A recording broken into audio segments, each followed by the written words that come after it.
Hello everyone.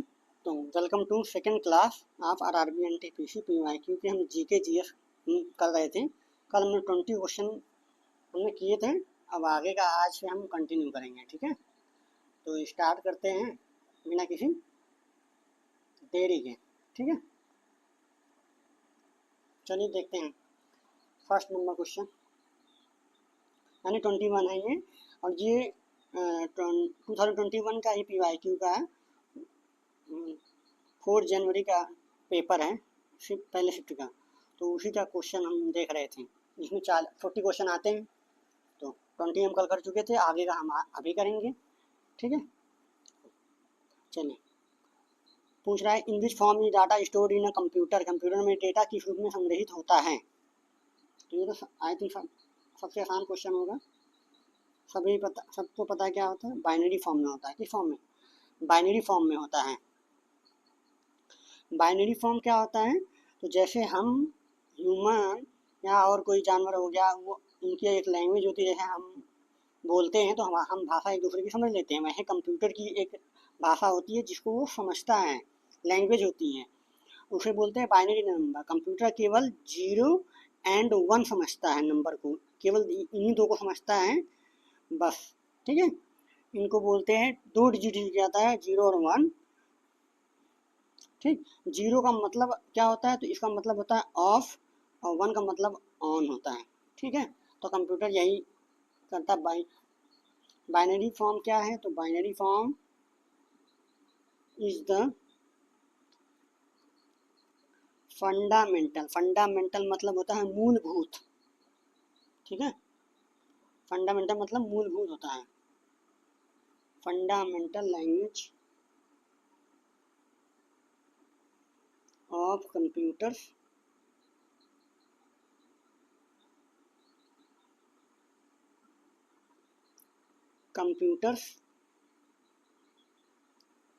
इसे क्या कहते हैं? ऑल्सो क्या कहा जाता है? कॉल्ड मशीन लैंग्वेज,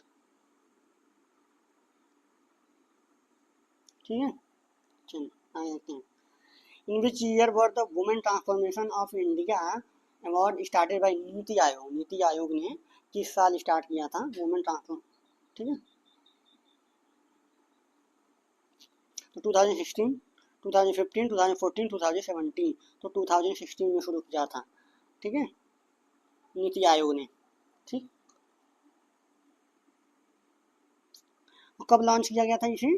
तो ये जो अवार्ड है इसको लॉन्च किया गया था इंटरनेशनल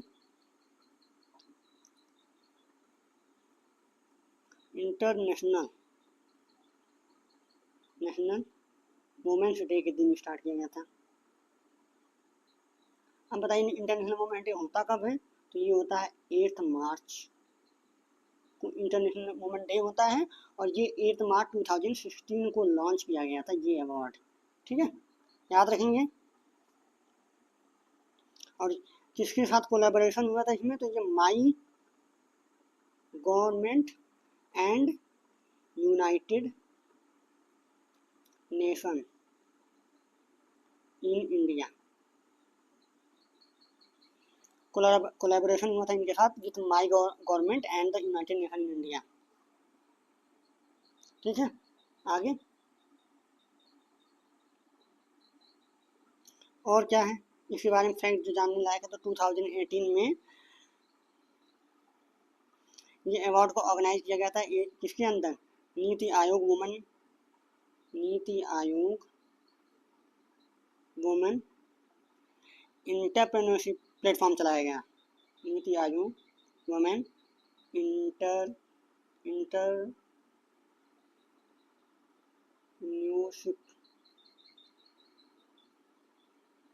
प्लेटफॉर्म, WEP कहते हैं इसको, स्टार्ट किया गया, ठीक है।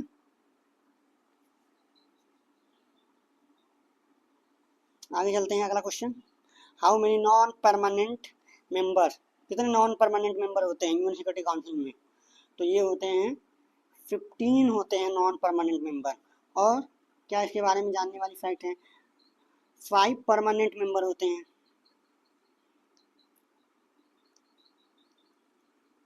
5 परमानेंट मेंबर हैं। कौन कौन से हैं? चाइना हमारा पड़ोसी, France, Russia, USA United State of America और यूके यूनाइटेड किंगडम। ठीक है, ये हैं जो 10 परमानेंट मेंबर होते हैं।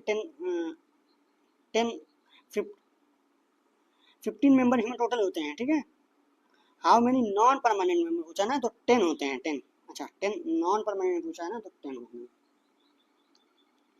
नॉन परमानेंट 10 मेंबर होते हैं और 5 ये होते हैं, तो टोटल यूएन को सिक्योरिटी काउंसिल में 15 मेंबर होते हैं। और ये जो 10 नॉन परमानेंट मेंबर होते हैं, एक सेकंड सॉरी,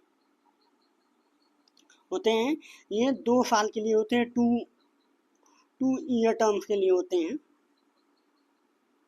तो 2025 के पहले इंडिया था मेंबर, इस समय करंट में इंडिया इसका मेंबर नहीं है नॉन परमानेंट में, इसमें पाकिस्तान है। ठीक है, और भी उसके साथ कई कंट्री हैं। तो अब देख लेते हैं यूएन के बारे में, देख लेते हैं क्या है यूएन के बारे में फैक्ट जो हमें जानने चाहिए। तो देखिए क्या है, इस्टेब्लिश कब हुआ था ये हुआ था 24 अक्टूबर 1945 को बनाया गया था। हेडक्वार्टर कहाँ है इसका? इसका हेडक्वार्टर है न्यूयॉर्क में, यूएसए में। ठीक है, और इसके कौन कौन से मेन ऑर्गन अगर देखना चाहें तो देख ही लेते हैं। मेन ऑर्गन इसके क्या हैं, जैसे एक जनरल असेंबली है,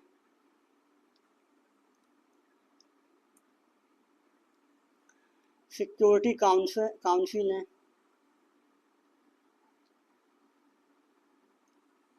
ठीक है। सिक्योरिटी काउंसिल में ये 15 मेंबर होते हैं, जिसमें 10 परमानेंट होते हैं और 5 नॉन परमानेंट होते हैं। सॉरी 5 परमानेंट होते हैं, 10 नॉन परमानेंट होते हैं। ठीक, नॉन परमानेंट में बता दिया। 10 मेंबर होते हैं जो 2 साल के लिए चुने जाते हैं, बाकी परमानेंट में USA, UK, France, Russia, China है। ठीक है, और इसकी एक ऑर्गन और क्या है, तो इसको बोलते हैं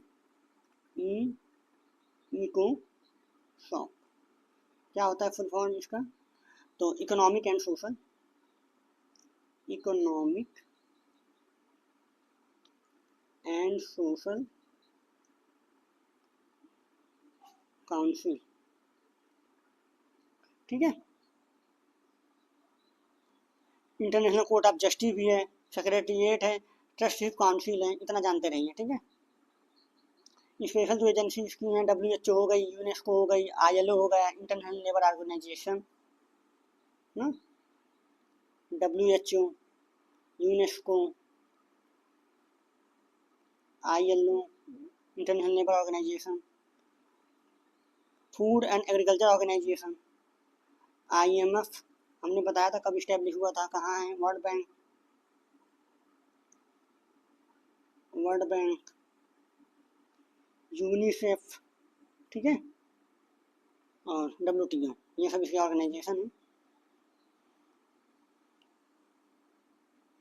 जनरल असेंबली अगर पूछा जाए कब इस्टेब्लिश किया गया था जनरल असेंबली को, बताइए। तो जनरल असेंबली हुआ था 1945 को इस्टेब्लिश किया गया था इसको। हेडक्वार्टर कहाँ है? न्यूयॉर्क में है। न्यूयॉर्क कहाँ पड़ता है? यूएसए में। सिक्योरिटी काउंसिल को कब इस्टेब्लिश किया गया था? 1945 में ये भी हुआ था। इसका भी हेडक्वार्टर कहाँ है? न्यूयॉर्क में, यूएसए में। इको सॉक का कहाँ किया था? इकोनॉमिक एंड सोशल काउंसिल का, ये कहाँ गया था? तो ये भी 1945 में किया गया था। हेडक्वार्टर कहाँ है इसका? तो इसका भी हेडक्वार्टर है, हेडक्वार्टर न्यूयॉर्क, यूएसए में। ठीक है, और क्या है? इंटरनेशनल कोर्ट ऑफ जस्टिस, तो ये हमने बताया, ये भी 1945 में हुआ था। सेक्रेटरीट भी 1945 में हुआ था, ट्रस्टी भी हुआ था। ठीक है, WHO का देख लेते हैं, क्योंकि ये बहुत ही इंपॉर्टेंट ऑर्गेनाइजेशन है, जो पूछे ही जाते हैं आपसे एग्जाम में, अब पूछ ही लेगा वो एग्जाम में। तो WHO वर्ल्ड हेल्थ ऑर्गेनाइजेशन, जिसको फुल फॉर्म नहीं पता है, वर्ल्ड हेल्थ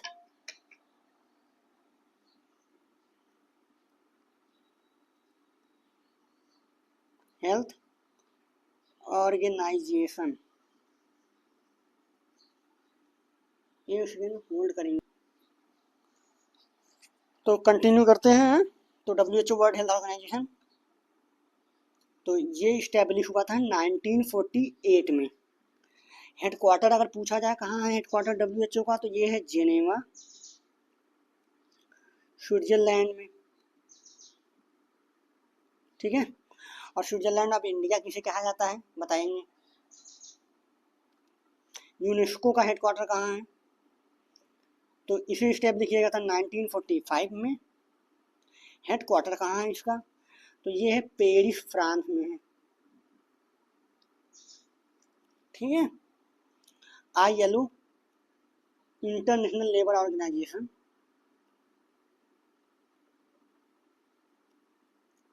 लेबर ऑर्गेनाइजेशन कहाँ है, कब इस्टेब्लिश किया गया था, तो 1919 में किया गया था। 1919 में हिस्ट्री में क्या हुआ था कमेंट करके बताएंगे। रॉलेट एक्ट आया था, रॉलेट एक्ट। जेनेवा स्विट्जरलैंड में, ये भी इसका भी हेडक्वार्टर है, जेनेवा स्विट्जरलैंड। ठीक है। FAO यानी कि कहीं और देख लेते हैं, यहाँ लिख लेते हैं, जगह है इधर। ठीक है, यहाँ FAO यानी कि फूड एंड एग्रीकल्चर ऑर्गेनाइजेशन, 1945 में इसे भी इस्टेब्लिश किया गया था। हेडक्वार्टर कहाँ है इसका, तो रोम के, इटली के रोम शहर में। ठीक, रोम इटली में है हेडक्वार्टर। और कौन छूट गया, कौन था, IMF और वर्ल्ड बैंक। तो पीछे हम बताए थे आपको, आप लोगों को, IMF International Monetary Fund 1945, headquarter is where, World Bank बताएंगे हेडक्वार्टर 1944 में। दोनों का हेडक्वार्टर वाशिंगटन DC में है, Washington DC, District of Columbia, USA में है। ठीक है।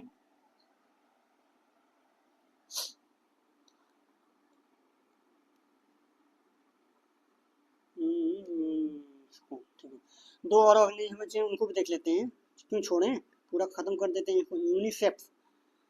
यूनिसेफ 1946 में बना था, इसका हेडक्वार्टर है न्यूयॉर्क, USA में। ठीक है। और WTO वर्ल्ड ट्रेड ऑर्गेनाइजेशन, हमने बताया था कि ये पहले इसका क्या नाम था, गाट, GATT, पहले से GATT गाट कहते थे। और ये बना था आपका 1995 में। ठीक है। जिनेवा स्विट्जरलैंड में इसका भी हेडक्वार्टर है।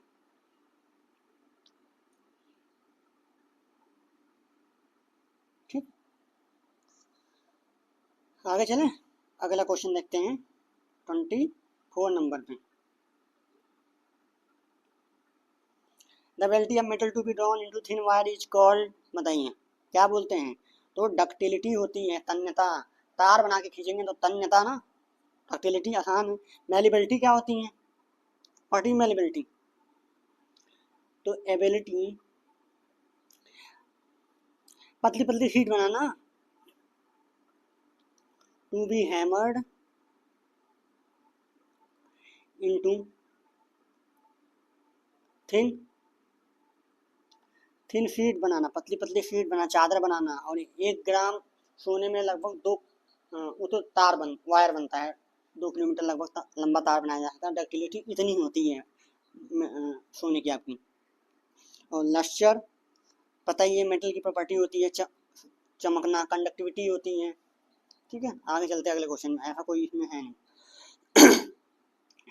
राजा रवि वर्मा क्या थे, वह जो फेमस क्या थे, तो ये पेंटर थे, पेंटर, चित्रकार, ठीक है, ग्रेटेस्ट इंडियन पेंटर थे। इन्हें जाना जाता है, नून किस लिए जाना जाता है, राजा रविंद्र वर्मा को नोन फॉर ब्लेंडिंग, ब्लेंडिंग मतलब होता है मिक्स करना, हिंदी वालों के लिए बता देते हैं, ब्लेंडिंग मतलब होता है मिक्स करना, मिक्स करना, कुछ भी मिला देना, ब्लेंड करना, ब्लेंडिंग इंडियन थीम्स। और किसके इंडियन थीम को किसके साथ मिलाए थे, यूरोपियन टेक्निक के साथ, यूरोपियन टेक्निक,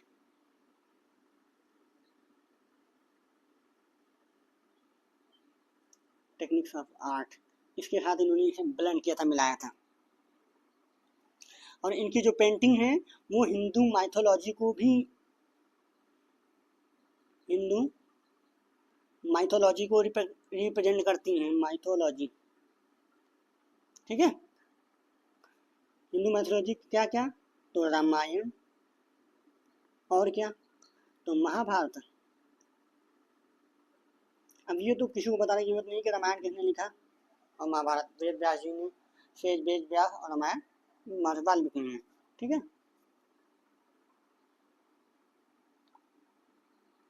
आगे चलते हैं, अगला question, the first high court of India was establish in, India का पहला हाई कोर्ट कब बना था, तो first high court of India establish कहाँ हुआ था, कोलकाता, पहले क्या था, कैलकाता था, कैलकाता। कब किया गया था, तो ये 1 जुलाई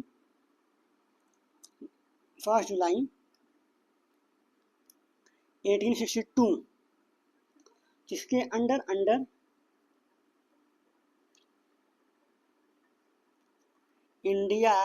इंडियन हाई कोर्ट एक्ट 1861, तो जो एक्ट था वो 1861 का एक्ट था, लेकिन बना था 1862 में। इसके बाद जो दूसरा तीसरे हाई कोर्ट बने थे वो कौन से थे, तो सेकेंड और थर्ड जो बने थे, तो सेकेंड बना था आपका बॉम्बे हाई कोर्ट, 1862 में ही बना था बॉम्बे हाई कोर्ट, और उसके और मद्रास हाई कोर्ट,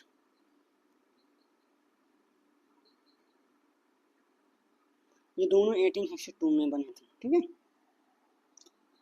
और देख लेते कि दिल्ली हाई कोर्ट कब बना, तो ये दिल्ली हाई कोर्ट 1966 में दिल्ली हाई कोर्ट बना था, ठीक है। और एक देख लेते हैं Allahabad high court, Allahabad high court 1866 में बना था, Delhi high court 1966, Allahabad high court 1866। और स्पेसिफिक अगर डेट पूछ लिया जाए तो 17 मार्च, ऐसे पूछेगा नहीं कोई, ठीक है। एक क्वेश्चन का जवाब दीजिए कि how many high courts in India, total कितने हाई कोर्ट हैं, चलिए बता देते हैं, 25 हाई कोर्ट हैं, ठीक है। कुछ ऐसे हाई कोर्ट हैं जिनकी जो है कार्य क्षेत्र जो आता है वो एक से ज़्यादा स्टेट के लिए हैं, ठीक है। आगे देखते हैं अगला question, when did the RTI came into effect, RTI कब आया था, तो ये आया था आपका अक्टूबर 2005 में। कब आया था, स्पेसिफिक डेट पूछा जाए तो 12 अक्टूबर 2005 में आया था, ठीक है। Right to Information Act, Parliament ने कब इसे मंजूरी दी थी, तो पार्लियामेंट ने इसे जून 2005 को पास कर दिया था पार्लियामेंट ने, लेकिन इफेक्ट में आया 12 अक्टूबर 2005 को, ठीक है। Public authority promoting transparency and accountability in government functioning, government के फंक्शनिंग में क्या करता है, ट्रांसपेरेंसी लाने के लिए लाया गया था इसे। प्रधानमंत्री स्वास्थ्य सुरक्षा योजना was launch in the year, कब लॉन्च किया गया था प्रधानमंत्री स्वास्थ्य सुरक्षा योजना, बताइए। तो स्वास्थ्य योजना अनाउंस किया था कब, 2003 में, 2003 में कब, तो ये अगस्त अगस्त अगस्त 2003 में किया गया था और ऑफिशियली लॉन्च किया गया, इसे अनाउंस किया गया था। क्या पूछा गया? अच्छा लॉन्च पूछा है तो अनाउंस किया गया, ठीक है, सॉरी ये डेट है इसकी अनाउंस की, 2006 में लॉन्च किया गया था, लॉन्च पूछा है, ऑफिशियली लॉन्च हुआ था 2006 मार्च में। गवर्नमेंट ने इसे अनाउंस कर दिया था 2003 में, इसे भी याद रखेंगे, अगस्त में पूछ लेगा तो इस पर पूरा ध्यान देंगे क्या पूछ क्या रहा है, ठीक है। इसकी नोडल मिनिस्ट्री कौन है? प्रधानमंत्री स्वास्थ्य सुरक्षा बीमा योजना की। तो नोडल एजेंसी मतलब कौन सी एजेंसी इसे रेगुलेट करती है? नोडल मिनिस्ट्री, ठीक है। मिनिस्ट्री कौन सी है? तो ministry of health and family welfare, ठीक है। When did Akbar became the emperor? Akbar राजा कब बना था? तो ये तो कोई जानता है, 1556 में, ठीक है। और कब बना था? तो एट द एज ऑफ कब 13 ईयर वनली 13 ईयर्स ओल्ड था अकबर उस समय। तो उस समय फिर तो अकबर तो रूल नहीं कर रहा होगा, फिर कौन था? तो बैरम खान थे।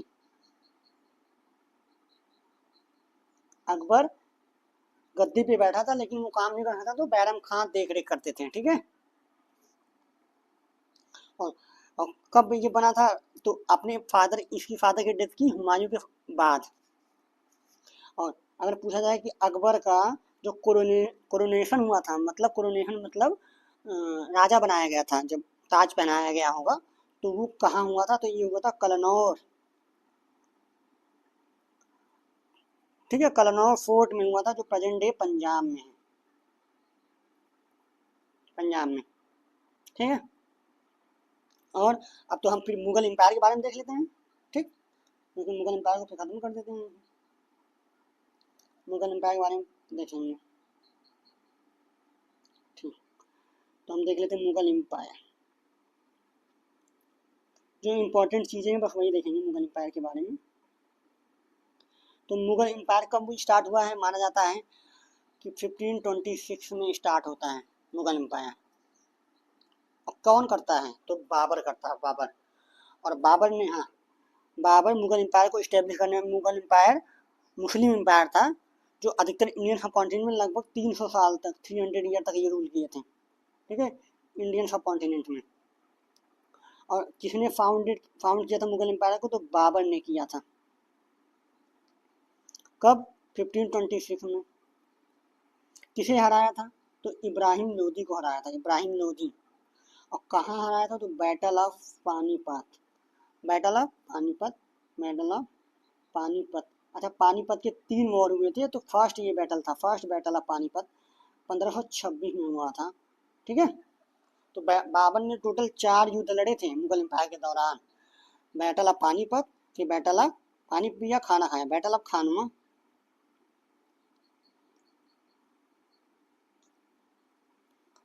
1527 में, बैटल ऑफ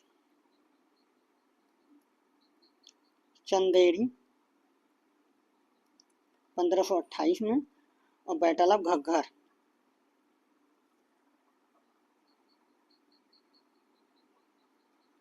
1529 में। तो याद इसे क्या करते हैं? पानी पिया, खाना खाया, चंदा लिया, घर चला गया। 26, 27, 28, 29 4 युद्ध लड़ा था। पानीपत में इब्राहिम लोदी को हराया था, खानवा में राणा सांगा को हराया था, ठीक है। चंदेरी में मेदिनी राय को हराया था। और बैटल ऑफ घाघरा में बताएंगे किसको हराया था, तो नाम हमें याद नहीं आ रहा।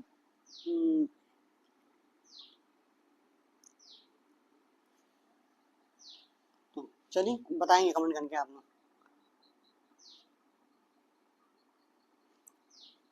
आगे देखते हैं। तो पहले, सबसे पहले बाबर आया।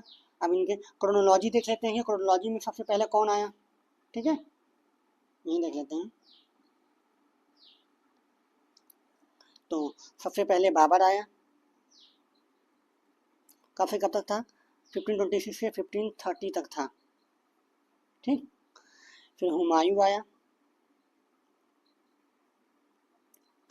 1530 से लेके 1540 तक था, और फिर 1555 से 1546 तक रहा। क्यों, ऐसा क्यों था, बीच में गैप क्यों है? तो 55 में ये हार गया था। किससे? तो हारने के बाद ये चला गया कहाँ? भाग गया अफगानिस्तान। फिर बाद में आया और फिर उसने रूल किया। उसके बाद हुमायूं का बेटा अकबर, ये 1556 से 1605 में। फिर जहांगीर आया इसका बेटा, 1605 से 1627 तक। ठीक है, फिर शाहजहां आया, ये क्रोनोलॉजी याद रखेंगे, पूछा जाता है। शाहजहां आया, टाइम नहीं पूछेगा लेकिन ये पूछ देगा कि सबसे पहले कौन है। बाबर, फिर हुमायूं, फिर अकबर, उसका बेटा जहांगीर, उसका बेटा शाहजहां, और शाहजहां के बाद कौन आया? औरंगजेब आया। औरंगजेब, और औरंगजेब के बाद मुगल डायनेस्टी का डिक्लाइन होना शुरू हो गया था। ठीक है, क्योंकि ब्रिटिश ईस्ट इंडिया कंपनी ने धीरे धीरे क्या किया, टूक ओवर कर लिया था, कब्जा कर लिया था। ठीक है, और 1857 की जब रिवॉल्ट हुआ था, 1857 का रिवॉल्ट हुआ था, तो लास्ट मुगल एम्परर कौन था, ये पूछा जाता है। लास्ट मुगल एम्परर तो बहादुर शाह सेकेंड था। ठीक है, जब, और इसी के बाद से ब्रिटिश मुगल एम्पायर का ऑफिशियली खत्म हो गया, डिक्लाइन खत्म हो गया एकदम। अच्छा, बाबर का अगर पूरा नाम क्या था, तो जहीरुद्दीन मोहम्मद बाबर था। याद रखेंगे, पूछ लेता है कभी कभी। जहीरुद्दीन मोहम्मद बाबर। ठीक है, किसने कौन कौन से वॉर लड़ा वो बाद में देखेंगे। ठीक है, मुगल एम्पायर का था। अब जन्म कहाँ इसका हुआ था, तो उज्बेकिस्तान में हुआ था, ये याद रखेंगे। उज्बेकिस्तान में पूछा जाता है, उज्बेकिस्तान में हुआ था। कब? 1483 में इसका जन्म हुआ था। 1526 में इसने इंडिया में आया था। और डिसेंडेंट माना जाता है बाबर को, कहाँ, किसका? बाबर अपने आप को डिसेंडेंट कहता था, किसका?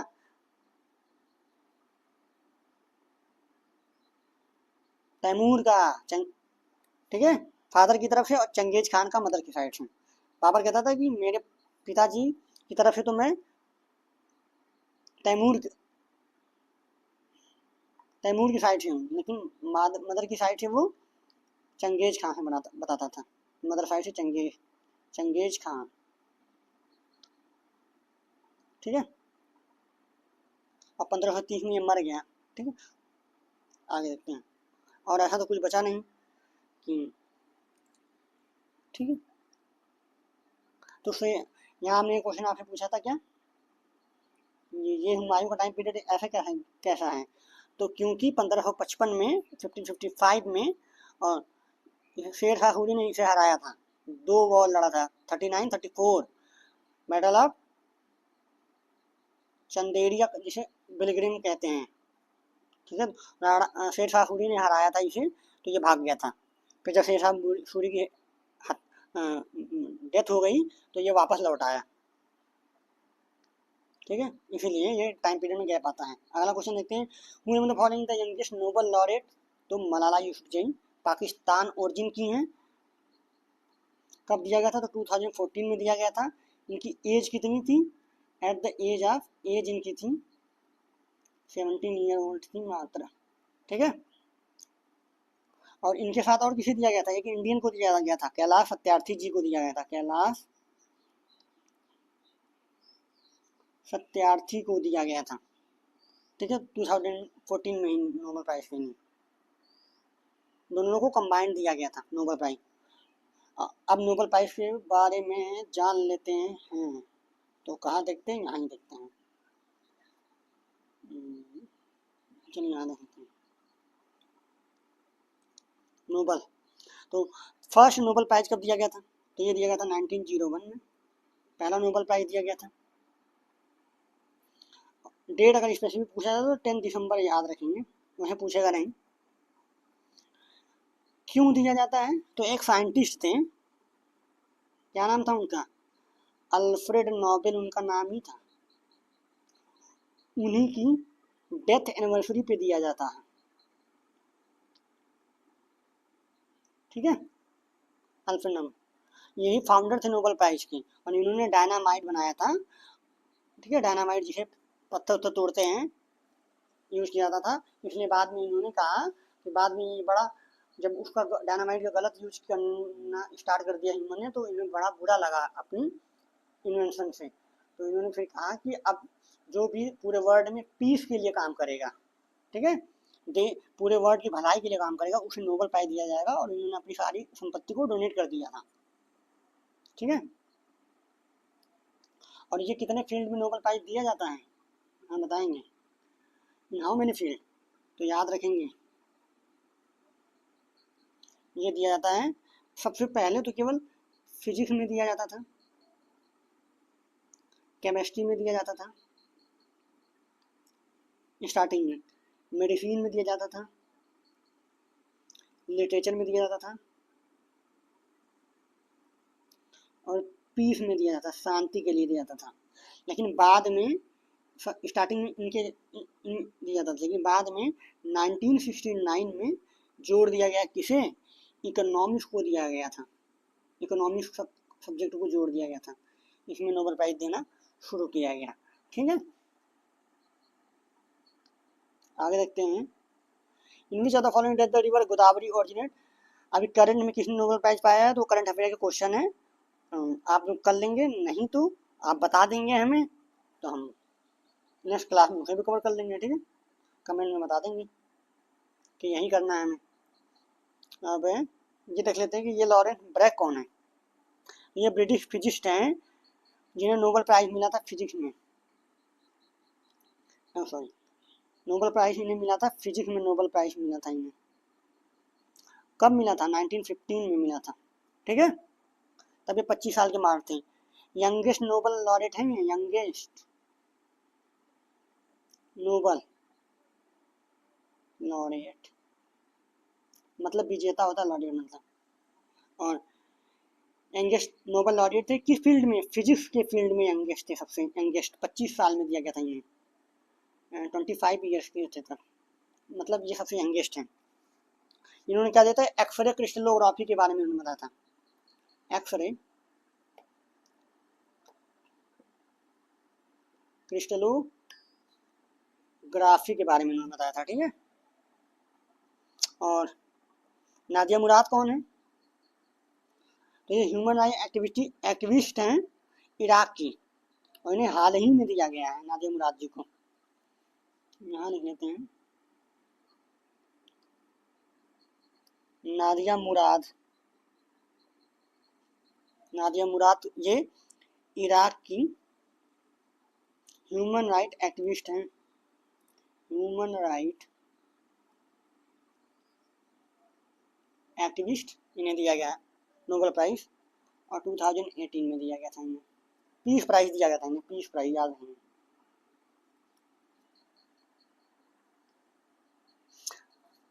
तो ठीक है, ISIS से रिलेटेड कुछ मैटर में इन्हें मिला था। मलाला यूसुफजई के बारे में हम देख ही चुके हैं, ठीक है। इन्होंने गर्ल्स की राइट एजुकेशन के लिए इन्होंने तालिबान से असैसिनेशन में बच गई थी, तालिबान के असैसिनेशन में, ठीक है, तो इसलिए दिया गया था।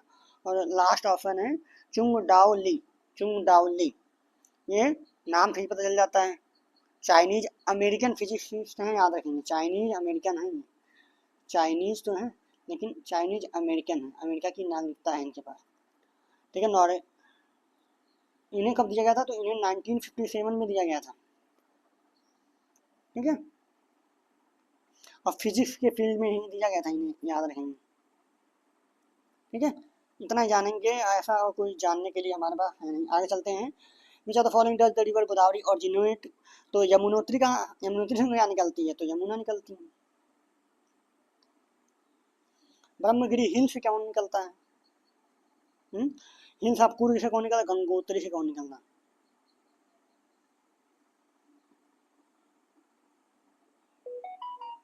बताइए।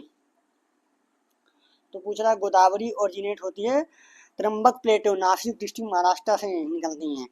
ठीक है, तो ब्रह्मगिरी हिल से, गंगोत्री से तो गंगा निकलती है ना, जिसे बंदर पूंछ भी कहते हैं, बोलते हैं ना बंदर पूंछ।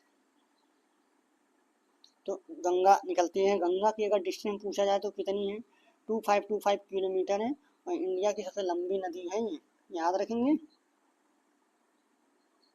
क्यों? तो गोदावरी का पूछा हमसे, गोदावरी कहाँ से निकलती है, तो गोदावरी त्र्यंबक प्लेटो से निकलती है, त्र्यंबक प्लेटो है, और ये महाराष्ट्र में है। ठीक है, तो ब्रह्मगिरी हिल से निकलती है गोदावरी।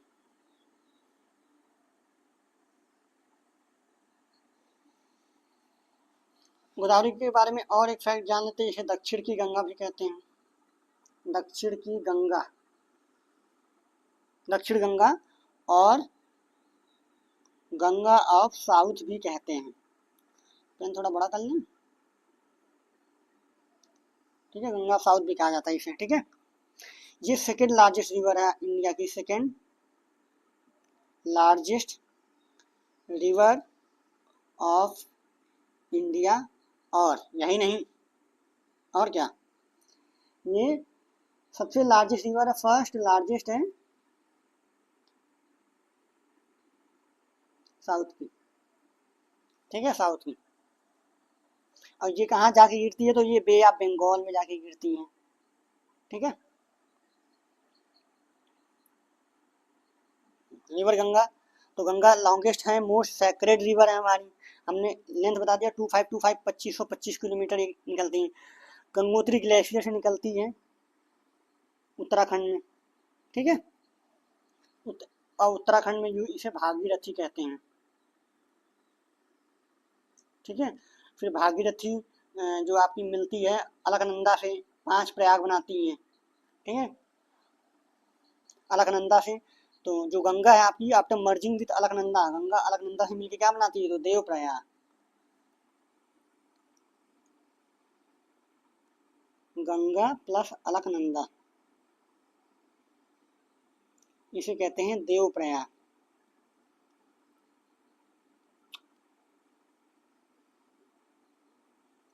देव प्रयाग कहते हैं। ठीक है,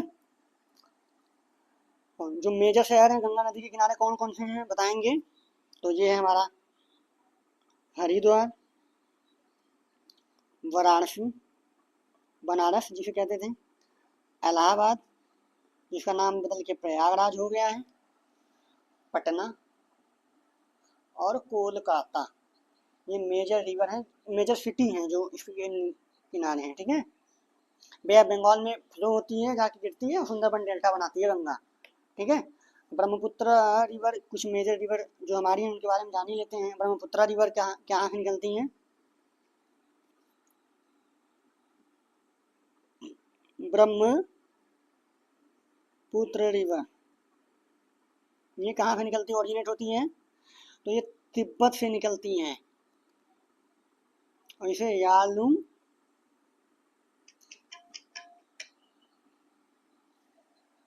एक सेकेंड थोड़ा होल्ड करेंगे।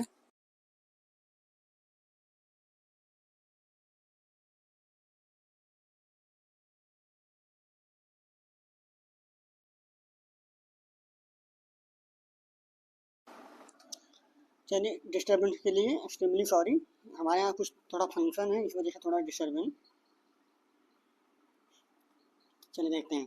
ठीक है, तिब्बत में इसे यालुंग सांगपो सांगपो कहते हैं।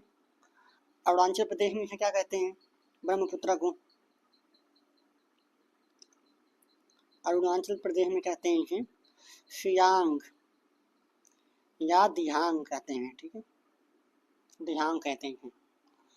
और असम में इसे ब्रह्मपुत्र कहते हैं। वर्ल्ड की लार्जेस्ट डेल्टा बनाती है गंगा के साथ मिलके। ठीक है,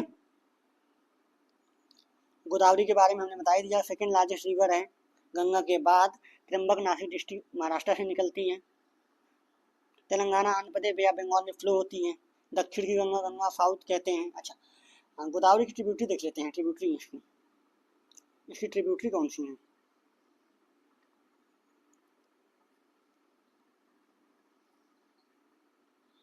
क्या है ट्रिब्यूटरी इसकी? तो इसकी पूर्णा, मंजीरा, इंद्रवती और सबरी, ये इसकी ट्रिब्यूटरी हैं, इन्हें याद रखेंगे, मेजर ट्रिब्यूटरी हैं। ठीक है, ऐसे तो बहुत हैं। ये बेस्ट फ्लोइंग रिवर है गंगा, यमुना, आपकी ब्रह्मपुत्रा और गोदावरी। ठीक, जनरली ये पेरेनियल रिवर हैं, होती हैं आपकी। ठीक, how many world heritage site have been protected by UNESCO as June 2020? तो कितने हैं? तो 1121 है।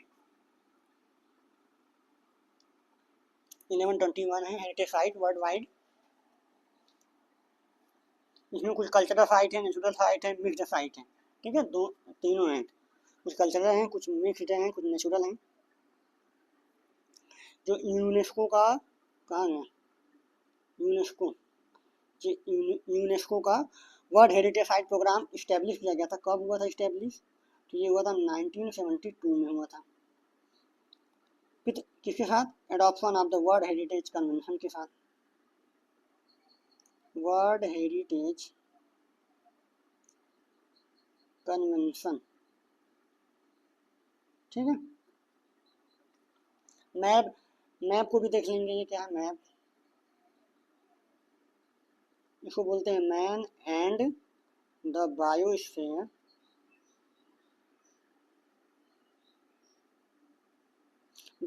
प्रोग्राम। ठीक है, इसे लॉन्च किया गया था 1971 में। तो मैप के अंदर कौन आता है देखिए, बायोस्फीयर रिजर्व, जो सर्व करती है कंजर्वेशन, रिसर्च एंड एजुकेशन के लिए। ठीक है, आगे देखते हैं। चलिए, एक कॉल आ रही है, देखते हैं आगे। गांधी सागर डैम कंस्ट्रक्टेड, तो ये कहाँ बना है? तो गांधी सागर डैम जो आपका है, ये चंबल रिवर पे है। और चंबल रिवर के बारे में और क्या जानते हैं? तो ये बैडलैंड टोपोग्राफी बनाती हैं, बैडलैंड टोपोग्राफी क्रिएट करती हैं। बैडलैंड क्या? मिट्टियों का इरोजन करती है बहुत ज़्यादा, तो उसे एक टीले टीले की तरह स्ट्रक्चर बन जाता है, इस तरह का। चंबल की मूवी कोई देखा होगा, 5 सिंह तोमर मूवी, तो उसमें दिखाया गया है। चंबल के डाकू रहते हैं ना वो। तो ये चंबल का कहाँ पे है? तो ये मध्य प्रदेश में है चंबल। ठीक, मध्य प्रदेश में है। ठीक है, और अब यहाँ पे डैम की बात आ गई, तो और डैम देख लेते हैं। हमारा भाखड़ा नागर डैम, ये आपकी सतलज रिवर पे है। सतलज रिवर कहाँ से निकलती है? तो वहीं से निकलती है जहाँ से, वहीं निकलती है जहाँ से ब्रह्मपुत्र निकलती है। ठीक है, कहाँ से निकलती है ब्रह्मपुत्र? मानसरोवर लेक, तिब्बत से निकलती हैं ग्लेशियर।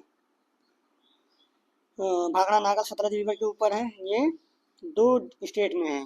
भाखड़ा जो है हिमाचल में है, और नागल जो है पंजाब में है। तो हिमाचल और पंजाब में पड़ता है। ठीक है, टिहरी डैम, क्या है टिहरी डैम, कहाँ है? तो ये भागीरथी रिवर पे है, भागीरथी, जिसे हम कहते हैं गंगा रिवर। ठीक है, गंगा ट्रिब्यूटरी। तो किस स्टेट में है? तो UK, Uttarakhand, UK United kingdom नहीं, उत्तराखंड में है। ठीक है, सरदार सरोवर डैम देख लेते हैं।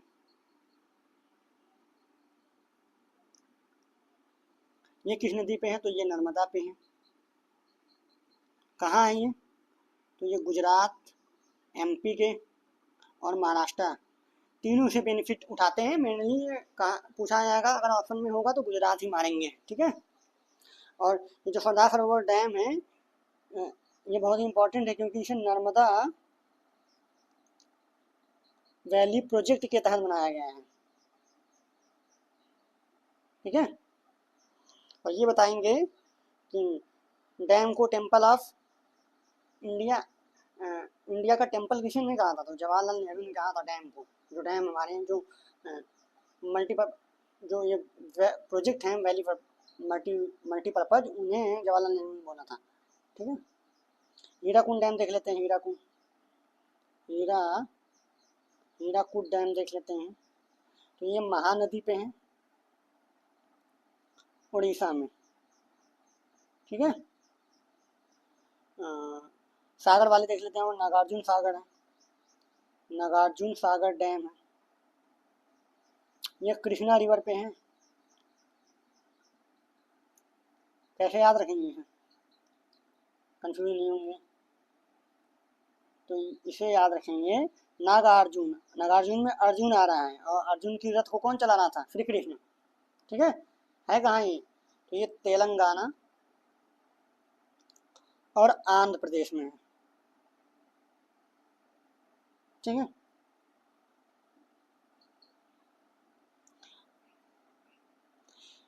ठीक, और कोई तो है नहीं, देखते हैं।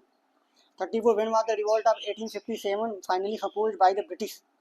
कह रहा फाइनली 1857 का रिवोल्ट फाइनली कब सप्रेस, दबा दिया गया अंग्रेजों के द्वारा। तो ये दबाया गया था 1859 में।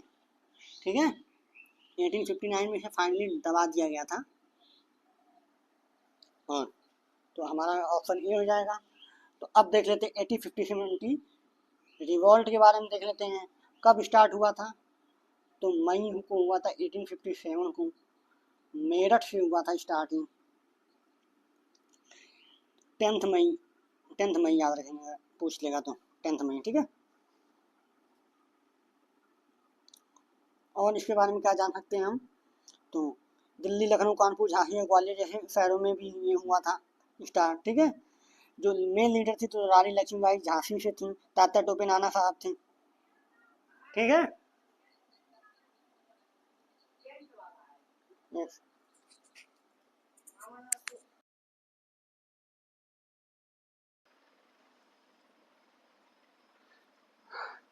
ठीक है, तो आगे देखते हैं और क्या क्या था इसमें जो बच गया। तो जो मेन रिबेल लीडर थे रानी लक्ष्मीबाई झांसी से थी, ये तो बता ही दिया हमने। ठीक है, तो मंगल पांडे,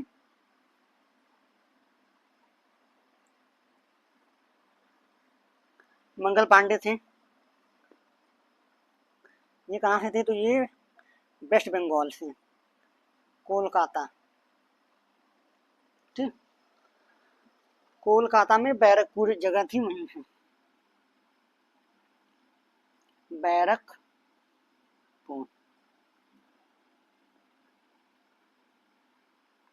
बैरकपुर से बहादुर शाह जफर लड़ रहे थे। कहाँ से?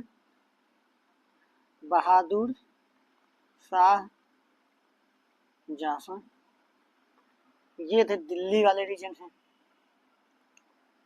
ठीक, रानी लक्ष्मीबाई थी,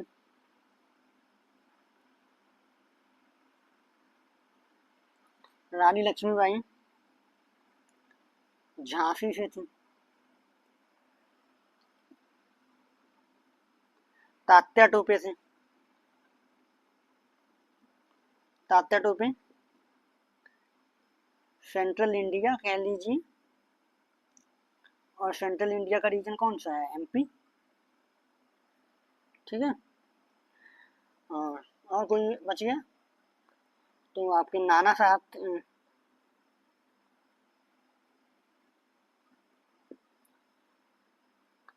नाना साहब, नाना साहब कानपुर से थे, कानपुर से। बेगम हजरत महल थी,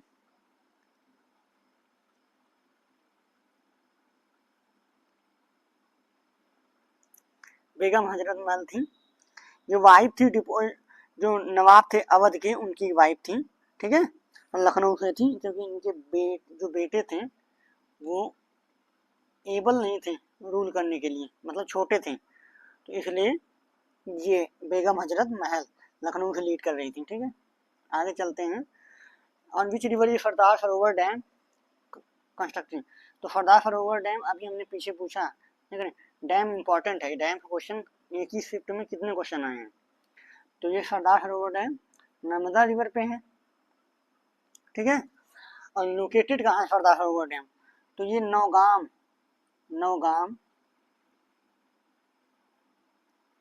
विलेज है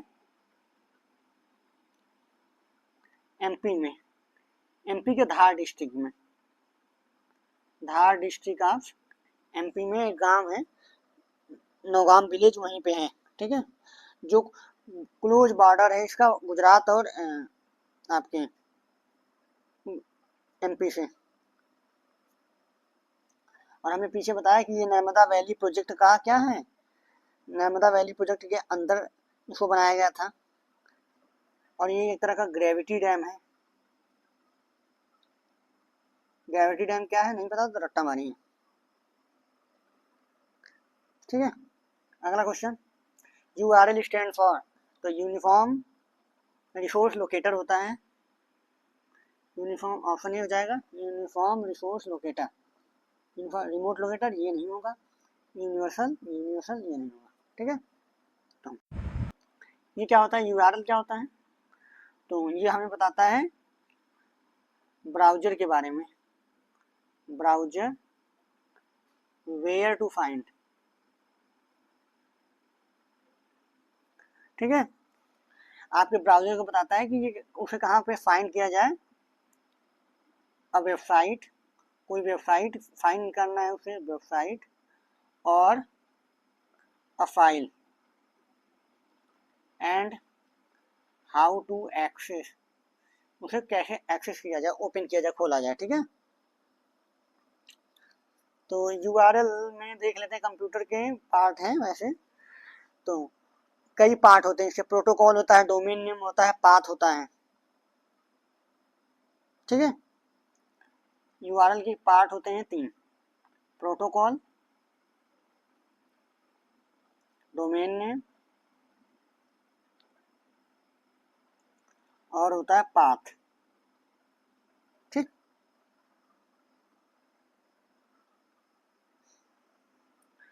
अगले क्वेश्चन पे, the cause of hepatitis A is, hepatitis A का कॉज क्या है, तो हेपेटाइटिस ए वायरस से होने वाली disease, borne disease, virus borne disease है। और वायरस बॉर्न डिजीज कौन कौन सी हैं वो देख लेंगे हम, ठीक है। वायरस बॉर्न डिजीज बैक्टीरिया से होती हैं, प्रोटोजोआ से होती हैं, फंगाई से होती हैं। तो वायरस बॉर्न डिजीज कौन सी हैं, हेपेटाइटिस ए हो गया, इन्फ्लुएंजा हो गया, इन्फ्लुएंजा, HIV या एड्स, और आपका कोविड-19, ये सब वायरस से होने वाले हैं। वायरस लिविंग ऑर्गेनिज्म नहीं होता है, जब तक ये किसी कांटेक्ट में नहीं आता है तब तक डेड होता है। जैसे किसी बॉडी के कांटेक्ट में आएगा लिविंग के, तुरंत ये क्या हो जाता है, एक्टिव हो जाता है, और इसके जो पार्टिकल बने होते हैं वायरस के, वो बने होते हैं जेनेटिक मटेरियल किससे, DNA और RNA से बने होते हैं, ठीक है। और रैप्ड इनटू अ प्रोटीन, और एक प्रोटीन से रैप्ड होते हैं, रैप्ड इनटू मतलब घिरे होते हैं, लपेटा रहता है। बैक्टीरिया, बैक्टीरिया से देख लेते हैं कौन सी डिजीज होती है, बैक्टीरिया से होने वाली। तो बैक्टीरिया होता क्या है, तो सिंगल सेल्ड माइक्रो ऑर्गेनिज्म है, सिंगल सेल्ड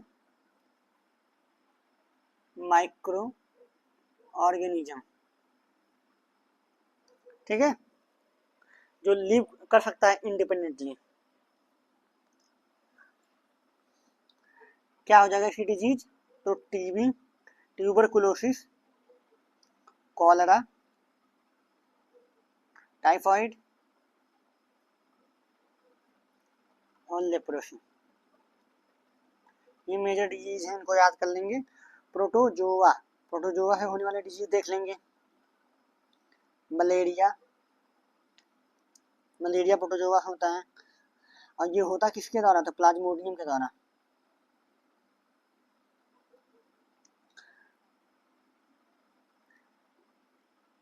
एमोबिएसिस,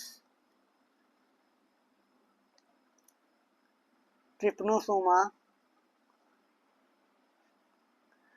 ट्रिपनोसोमा लिखिए, ट्रिपनोसोमा, ठीक है। हाँ, बस ऐसे इतने। फंगाई से भी देख लेते हैं हम, फंगाई से कौन कौन से डिजीज होते हैं। तो एक होता है एथलीट फूट होता है, नीड्स फूट, रिंग वॉर्म होता है, और कैंडियासिस होता है, कैंडियासिस, ठीक है। आगे चलते हैं। Which organ in the human body produce bile juice? तो बाइल जूस लीवर प्रोड्यूस करता है हमारा, ठीक है, लीवर प्रोड्यूस करता है। और ये बाइल जो स्टोर कहाँ होता है? तो ये गॉल ब्लैडर में होता है, गॉल ब्लैडर में होता है। किसी किसी को पथरी हो जाती है, स्टोन पथरी हो जाती है ना, तो वो जो है गॉल ब्लैडर में अगर हो जाती है तो फिर गॉल ब्लैडर को काट के निकाल देता है डॉक्टर, अगर ऑपरेटेबल होता है तो। तब तो ठीक है, नहीं ऑपरेटेबल है तो उसे काट के डॉक्टर क्या करेगा? ऑपरेशन के द्वारा निकाल देगा गॉल ब्लैडर को। गॉल ब्लैडर का काम ही होता है कि वो स्टोर करता है बाइल जूस को, फिर स्टोर नहीं होगा, सीधा जाके आपका मिक्स होगा, ठीक। आपका स्मॉल इंटेस्टाइन कहाँ है? क्या है? जहाँ पे मोस्ट डाइजेशन आपका होता है, मोस्ट डाइजेशन और एब्जॉर्प्शन ऑफ फूड होता है यहाँ पे।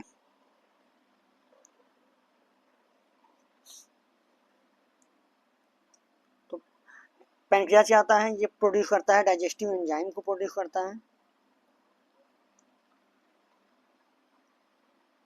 और पैंक्रियास से पैंक्रियाटिक जूस निकलता है, और हार्मोन निकलते हैं, कुछ हार्मोन निकलता है, जैसे इंसुलिन निकलता है यहाँ से, ठीक। लीवर हमने बता ही दिया। स्टमक वो ह्यूमन का बॉडी पार्ट जब पढ़ेंगे तो देख लेंगे वहाँ पे, ठीक है। Which is the largest bauxite producing state of India? कौन सा है सबसे ज़्यादा? तो उड़ीसा है, बॉक्साइट प्रोडक्शन के मामले में उड़ीसा नंबर 1 पे है, ठीक है। अब कोल को देख लिया जाए, कोल के बारे में, तो इसे क्या कहते हैं? फॉसिल फ्यूल कहते हैं, ठीक है, या ब्लैक डायमंड भी कहते हैं, ब्लैक डायमंड भी कहते हैं। ये सोर्स है एनर्जी का। जो मेजर कोल प्रोड्यूसिंग स्टेट हैं वो कौन कौन से हैं? तो झारखंड, छत्तीसगढ़, ठीक है, उड़ीसा,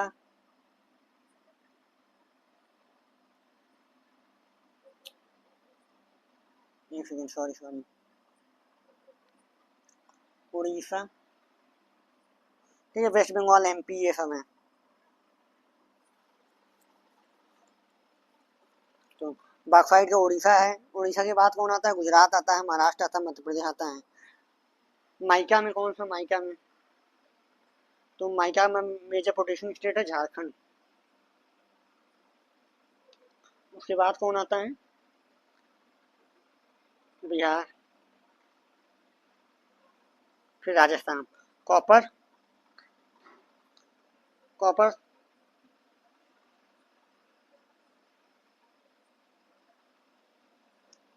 कॉपर आता है राजस्थान, झारखंड, ठीक है, और गोल्ड में कर्नाटका, ठीक है। लास्ट क्वेश्चन देखते हैं, how many environmental activity got the golden environment prize 2019? कितने मिले बताइए। How many environmental activist got the golden environmental prize 2019?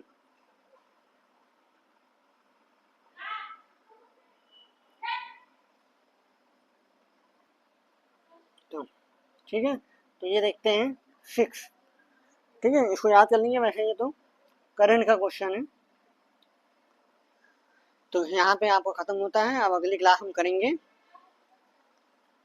इसमें 40 क्वेश्चन थे, अब नेक्स्ट क्लास करेंगे,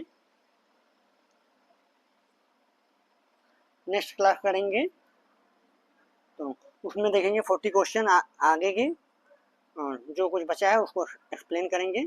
ठीक है, तो बाकी का कैसा लगा आप लोगों को कमेंट में ज़रूर बताइए।